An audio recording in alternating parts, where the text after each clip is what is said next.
Nous sommes dans une campagne à l'église, ça veut dire qu'il y a un thème que nous étudions sur différents dimanches qui s'appelle « Écoute ».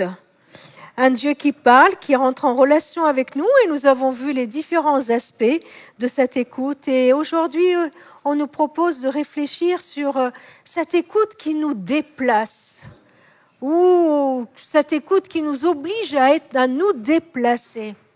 Et pour cela, je vous invite à lire un texte qui se trouve dans le premier livre de Samuel au chapitre 16.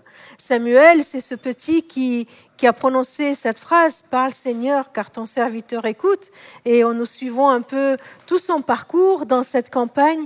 Et devenu adulte, voilà l'épisode qu'il vit dans 1 Samuel chapitre 16.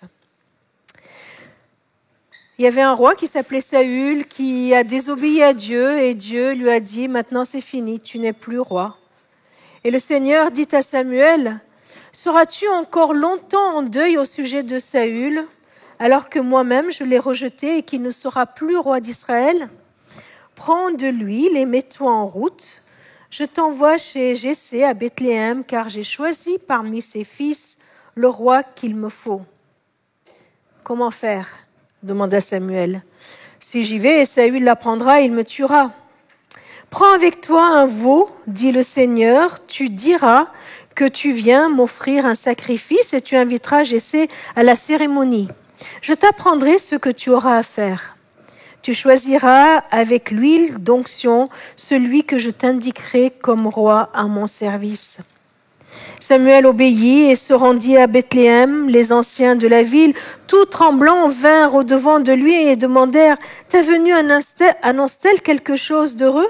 « Oui, répondit-il, je suis venu offrir un sacrifice au Seigneur. Préparez-vous pour être saints en vue de la cérémonie et venez ensuite avec moi. » Samuel invita aussi Jessé, ses fils, à se purifier et à participer au sacrifice.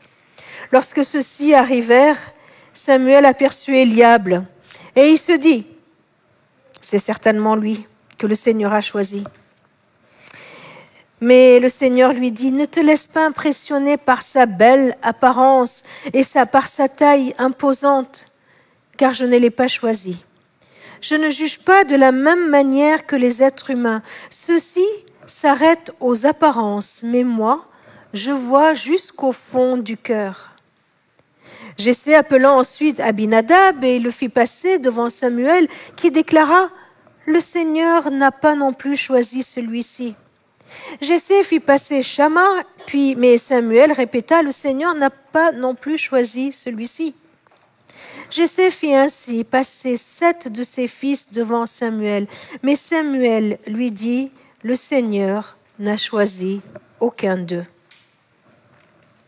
Puis il ajouta « Sont-ils tous là ?»« Non, répondit Jessé. Il y a encore le plus jeune David qui garde les moutons. »« On va le chercher, ordonna Samuel. Nous ne commencerons pas le repas sacrificiel avant qu'il soit là. » Jessé le fit venir donc. Le jeune homme avait le teint clair, un regard franc et une mine agréable. Il était tout mignon, voilà. Il paraît qu'il avait les cheveux frisés.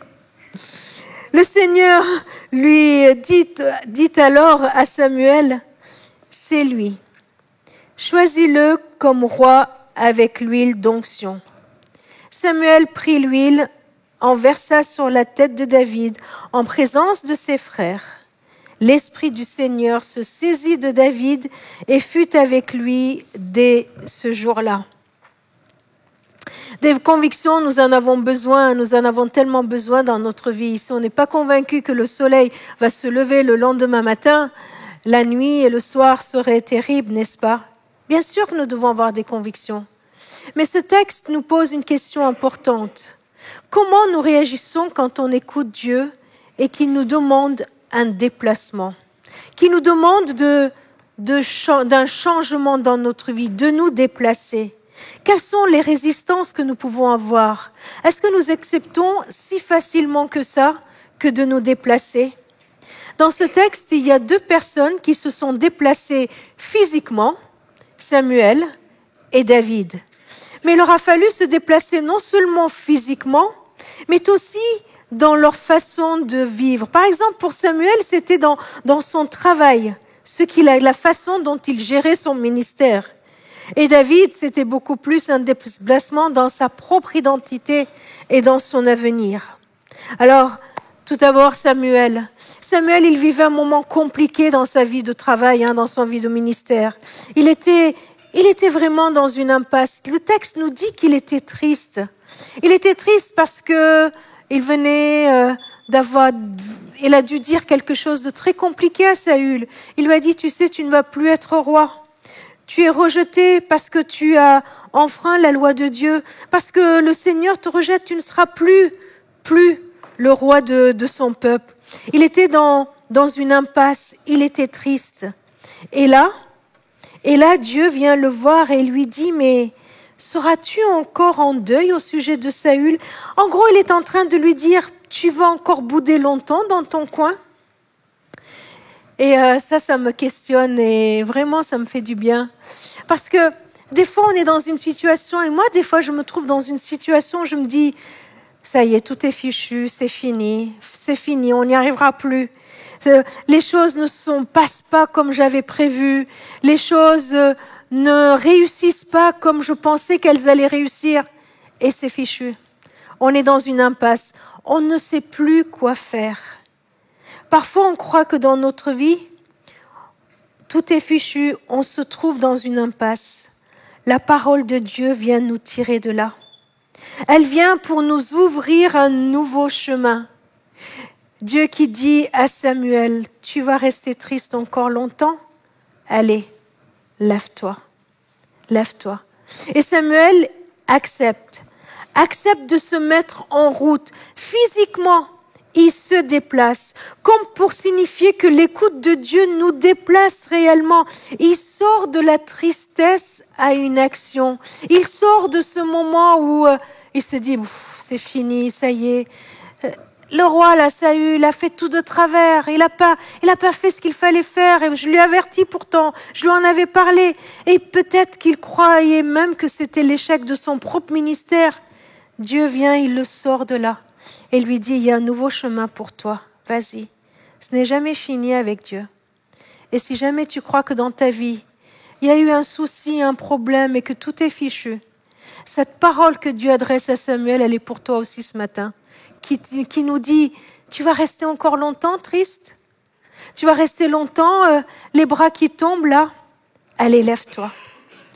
Un autre point qui m'a fait réfléchir, c'est la façon dont Samuel a écouté Dieu. Voyez, Dieu lui a donné une consigne, lui a dit, je vais oindre un roi, et il se trouve que c'est un des fils de Jessé qui se trouve à Bethléem. Donc il lui donne des précisions bien nettes. Tu vas aller à Bethléem, etc. Puis l'histoire du sacrifice, tout ça, pour ne pas que Saül envoie une armée pour tuer Samuel, parce que Samuel venait de lui annoncer un truc pas très cool. Et Samuel, il avait des instructions. Il fallait qu'il se mette en marche, qu'il aille dans la maison de Jessé et qu'il trouve le roi, celui qui allait devenir roi. Et Samuel le fait.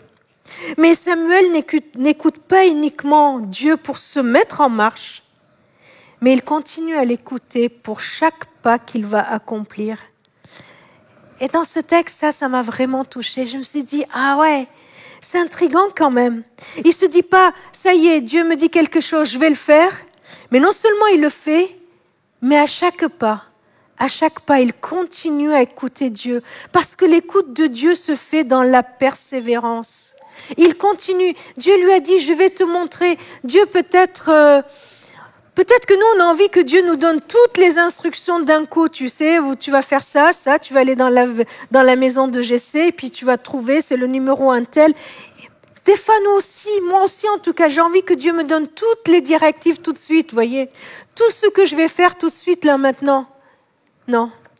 Dieu, il donne la réponse, il donne l'indication au bon moment. Et ce bon moment, c'était même quand le premier qui arrive, là, Eliab qui arrive devant lui, et j'imagine Samuel en train de dire, Seigneur, c'est lui ou pas lui. Samuel, il fallait qu'il reste connecté à Dieu. Il fallait qu'il continue à écouter Dieu tout le temps, pas une fois pour toutes.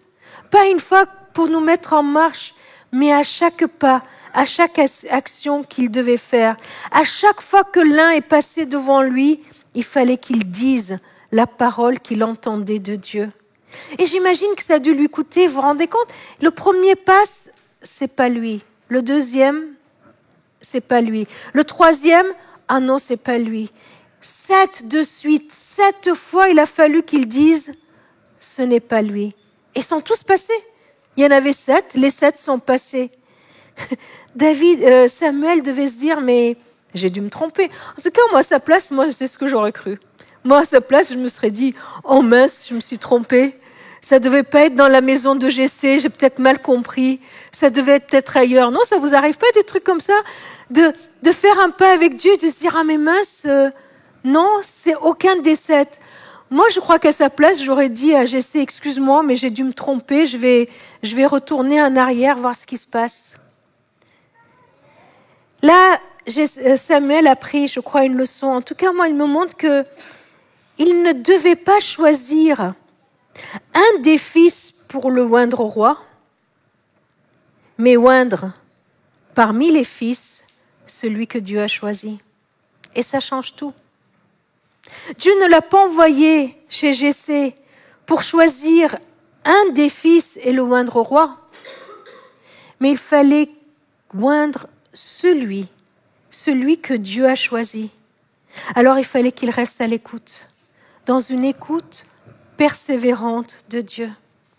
Oui, l'écoute de Dieu l'a fait déplacer, sortir de sa tristesse, mais il fallait qu'il continue à écouter Dieu à chaque pas.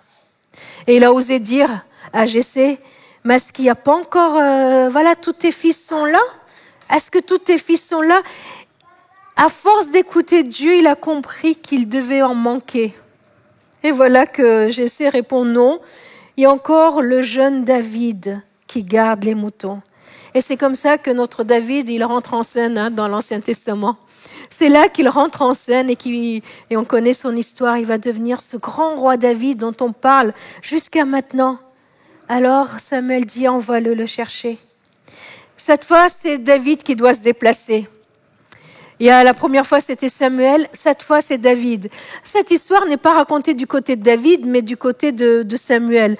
Mais imaginons l'histoire du côté de David.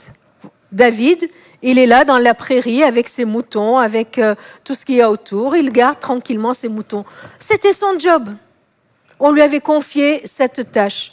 Bon, ceci dit en passant, c'était une tâche qu'on confiait aux plus petits parce qu'il n'y avait pas beaucoup de... C'était un boulot qui n'avait pas beaucoup de valeur. On confiait ça aux petits derniers. Allez, va garde les moutons, quoi. Et puis laisse-nous tranquilles. Vous voyez, c'était un peu ça. Moi, je l'imagine avec sa lyre en train de chanter, de louer Dieu. Et c'est ce qu'on lit dans les psaumes, pendant qu'il gardait ses moutons. Et puis, il voit quelqu'un arriver de chez son père et on lui dit, tiens, on t'appelle, rentre à la maison. Il quitte sa prairie et il vient à la maison. Et qu'est-ce qu'il voit chez son père? Il arrive, il voit les 7 frères là, et ils sont tous là, ils sont tous plus grands que lui, plus costauds que lui, plus impressionnants que lui. Voilà, c'est les hommes là, les 7 ils sont là, et puis il voit Samuel. Je l'imagine vieux, parce que là c'était un peu vers la fin, en tout cas c'était plus le Samuel enfant qu'on a vu tout au début de cette campagne. Et là Samuel, et puis il voit avec une fiole remplie d'huile, là. Et puis j'imagine le regard de tous ses frères sur lui. J'imagine tout ce que les uns et les autres ont dit sur lui. Et Samuel, avec son attirail, là, il vient à côté de lui. Et puis, il lui dit, c'est pas écrit dans le texte s'il lui dit quelque chose ou pas. Dans le texte, il est dit qu'il a versé l'huile sur sa tête. Mais moi, j'imagine bien qu'il ait dit, tu sais, Dieu t'a choisi pour être roi d'Israël. Qu'est-ce que vous auriez fait à la place de David? Franchement. Ouais, génial, je suis roi d'Israël. Oh punaise, qu'est-ce qui m'arrive? Qu'est-ce qui me tombe sur la tête? Non? Allez, un petit sondage. Qui c'est qui aurait dit, ouais, génial? Ah, voilà. Et qu'est-ce qu'il aurait dit? Mais qu'est-ce qui me tombe sur la tête? Qu'est-ce qui m'arrive? Qu'est-ce qui m'arrive? Là, il s'est déplacé, il a quitté sa prairie, sa vie tranquille, tout ça. Mais là, il va falloir qu'il le fasse pour le restant de sa vie. C'était pas juste pour un petit moment. C'était pour le restant de sa vie. Et puis, on lui demande d'être loin pour devenir roi d'Israël. Le texte ne nous parle pas si David s'est posé des questions ou pas. En tout cas, ce que le texte nous dit, c'est qu'apparemment David a accepté, qu'il ne se rebelle pas. Il ne dit pas non, non, non, il ne dit pas non, non, non. Il est là, il assiste à cette scène lui-même où Samuel verse de l'huile sur la tête pour qu'il devienne roi. Cette histoire nous parle de nos vies, vous savez. Cette histoire n'est pas uniquement celle de David. Cette histoire n'est pas uniquement celle de ce petit garçon qui est devenu un grand roi. Cette histoire, c'est la nôtre, c'est celle d'Isabelle, c'est celle de chacun de nous. Ce que Dieu a fait d'une façon spéciale dans l'Ancien Testament, dans la vie de David, c'est ce qu'il veut faire dans la vie de chacun d'entre nous. Aujourd'hui encore, Dieu se lève. Il vient pour chercher des hommes et des femmes qui veulent rentrer dans son projet, parce qu'il veut accomplir au travers de nous sa volonté. Au travers de ta vie, Dieu veut accomplir sa volonté. Au travers de ta vie, Dieu veut accomplir un projet extraordinaire, encore plus grand, encore plus fort que celui de David. David, j'allais dire, il est devenu un simple roi d'Israël. Mais pour toi et moi, Dieu veut accomplir le projet suivant. Il veut que tu deviennes l'enfant du roi des rois. Il veut que tu deviennes l'enfant du roi, de celui qui est le créateur du monde, de celui qui est le créateur de ta vie. Et il veut qu'en devenant son enfant, tu puisses être témoin de son amour dans ce monde. Comme l'a été Joyce pour Isabelle, comme l'ont été de nombreuses personnes dans votre vie. Il veut t'envoyer là où tu travailles, là où tu vas en cours, dans la fac où tu te trouves, dans la rue où tu te trouves, dans la maison où tu te trouves. Il veut t'envoyer comme témoin de sa grâce, comme témoin qu'il est possible que Dieu aime quelqu'un au point de donner la vie de son fils pour le sauver. C'est ça, être témoin. Et puis, cette histoire, elle ne s'arrêtera pas juste sur cette terre, avec notre mort sur cette terre, mais c'est une histoire qui commence ici-bas et qui reste jusqu'à l'éternité. Toute l'éternité, c'est un projet éternel qu'il a pour nous. Alors, peut-être que tu es comme David, tout petit, là, en se disant, punaise, mais qu'est-ce qui m'arrive sur la tête? Qu'est-ce qui m'arrive? Et puis, il y a cette petite phrase qui vient et qui est le leitmotiv de ce passage. Dieu qui dit qu'il ne juge pas la manière des humains, mais ceux-ci s'arrêtent aux apparences, mais qu'il nous voit jusqu'au fond du cœur. Alors, on pourrait se dire, mais pourquoi moi? Pourquoi David? Vous savez, ce verset, on peut le comprendre de deux façons. Ou bien on peut comprendre que nous, on regarde aux apparences et on juge les gens aux apparences, mais que Dieu regarde au fond de notre cœur et il nous juge au fond de notre cœur.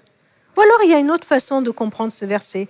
En hébreu, il y a une symétrie. C'est mot à mot, c'est l'être humain voit selon les yeux, Dieu voit selon le cœur. Du coup, on peut le comprendre que Dieu nous voit selon son cœur à lui. Dieu nous voit selon son cœur. Et quand Dieu nous voit selon son cœur, il nous voit avec tout l'amour qu'il a pour nous. Il nous voit avec les critères de son cœur pour nous. Pour nous. David, c'était un petit jeune, le 7e de la d'une famille nombreuse là. Il était le tout petit, il était digne juste pour être le gardien de moutons. Peut-être que toi aussi, on te croit que tu es tout petit là, juste digne de. David avait sa petite vie tranquille et toi ta petite vie tranquille là. Et Dieu vient et dit, moi, selon mon cœur, je te choisis pour faire ma volonté. Selon mon cœur, je te choisis. Tu n'es peut-être pas celui qui est le plus considéré dans ta famille. Tu n'es peut-être pas né avec le bon numéro. Vous voyez, il y a toujours un bon numéro dans la famille. Et puis, c'est peut-être pas ton cas. Mais Dieu, avec son cœur, te regarde et il te dit, moi, je t'ai choisi pour accomplir mon projet. David, c'était un poète, un musicien. Aucune capacité, là, à ce niveau-là, pour diriger une armée, pour diriger un pays. Il n'avait pas fait l'ENA encore, hein. Et peut-être que toi non plus, t'as pas toutes les capacités pour amener le projet de Dieu pour l'humanité, pour changer le cours de la génération dans laquelle que tu vis, pour que tu sois témoin de sa grâce. Peut-être que tu n'as pas tous les critères de spiritualité requises. Dieu te choisit comme David pour accomplir son projet. Dieu te choisit. J'essaie, il a rassemblé ses fils, il a même oublié celui-ci. En regardant ce texte, je me dis, punaise, il aurait dû faire une thérapie de je ne sais combien de séances pour s'en remettre. Non? Vous vous rendez compte, tous ses fils sont là et lui, il n'est pas là. Il est complètement même oublié. Son propre père l'oublie. Vous vous rendez compte ce qu'il pouvait ressentir? Peut-être que toi aussi, tu as des blessures intérieures. Des blessures intérieures parce qu'on t'a tellement dit, ou même pas dit, mais montré par des choses que tu as vécues que c'est bon, quoi. Que c'est bon. Oublié, mis de côté. Mais Dieu ne t'oublie pas. Dieu te voit et Dieu te choisit pour accomplir son projet. Dieu te choisit aujourd'hui pour accomplir son projet. Son projet. Et Dieu nous dit, il te dit à chacun de nous, tu as du prix à mes yeux. Il nous regarde et il nous dit, tu as du prix à mes yeux. Tu es honoré et je t'aime. Tu as du prix à mes yeux. Tu es honoré et je t'aime. Alors Jésus l'avait dit à ses disciples, il va dire, c'est pas vous qui m'avez choisi, mais c'est moi, je vous ai choisi. Je vous ai chargé d'aller et de porter des fruits et que ces fruits soient durables. C'est lui qui vient par son esprit nous choisir. Il nous dit, tu as du prix à mes yeux, tu es honoré et je t'aime. Et il nous donne son appel sur nos vies. Mes témoins, c'est vous, mon peuple. Que faisons-nous du choix de Dieu? Est-ce que, comme en nous mettant à la place de David, on se dit « Waouh, là là, c'est trop, j'en sais rien, je suis pas sûre » Ou est-ce que, comme David, on accepte que l'onction vienne sur nous. On accepte que cette huile vienne couler sur nous. L'huile, dans l'Ancien Testament, c'était ce qui était utilisé pour une onction, c'est-à-dire pour marquer quelqu'un comme pour faire une œuvre. Donc il y avait plusieurs onctions. Il y avait l'onction pour être prophète, pour être roi et pour les sacrificateurs. Et là, il y avait une onction qui disait que lui, il est choisi par Dieu pour être roi. Aujourd'hui, nous avons cette onction qui est l'onction du Saint-Esprit. L'onction du Saint-Esprit, c'est la présence de Dieu en nous.